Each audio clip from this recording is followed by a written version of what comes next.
మొత్తం చెప్పు. అదే వెయిట్ తగ్గడానికి మరి డైటీషియన్ ఏమైనా పెడతారా అని అడిగింది మా పాప. అడుగుమంటే అడుగుతున్నాం. అది ఓకే, వెయిట్ తగ్గడానికి కోసం డైటీషియన్ సలహా తీసుకోవడం, కానీ ప్రాపర్ డైటీషియన్, డిగ్రీ ఉన్న డైటీషియన్ ని చూసుకోవాలి. ఓకే.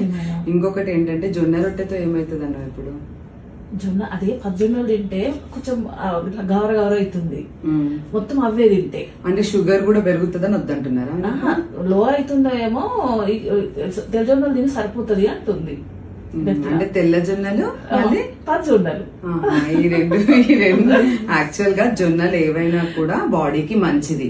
అది షుగర్ తగ్గించదు, అలా అని పెంచదు, కాబట్టి దానికి సంబంధం లేదు. ఇంకోటితో గర్భసంచి వాపు దేంతో వస్తుంది? వేడి వాటర్ తాగినా కాఫీ తాగినా అది వాపు వస్తుంది. అన్నం బంధు పెట్టించింది. అంటే గర్భసంచి వాపు వస్తుంది అంట. అది చెప్తుందా? ఎవరో చెప్పారు దానికి. నన్ను ఆగనిస్తలేదు మొత్తానికి. అసలు గర్భసంచికి డైరెక్ట్ గా ఏమైనా పైప్ ఉందా అమ్మ మనం తాగింది పోవడానికి? చెప్పింది కదా అంటే ఇంటర్ తాగిస్తలేదు మేడం. నాకేమైనా అది తాగకపోతే ఏమవుతుందంటే ఓన్ డెవలప్ చేసిందా లేకపోతే ఏదైనా యూట్యూబ్ లో చేసిందా? అసలు దానికి సంబంధం, ఫుడ్ కి గర్భసంచికి సంబంధం లేదు.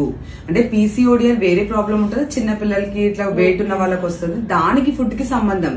కానీ నీకు గర్భసంచి బాబుకి దీనికైతే సంబంధం లేదు. నీకు షుగర్ లేకపోతే నార్మల్ గా తినొచ్చు. టీ కాఫీస్ రెస్ట్రిక్టెడ్ ఉండాలి, అంటే డైలీ 1-2, అంతకంటే ఎక్కువ తీసుకున్నా అది పెద్ద ప్రాబ్లం కాదు. అంతే తప్ప నువ్వు ఇది తింటే పెరుగుతుందా, గర్భసంచి వాస్తుందా, వేడి నీళ్ళు తీసుకుంటే వాస్తుందా, అసలు సంబంధమే లేదు. ఓకే.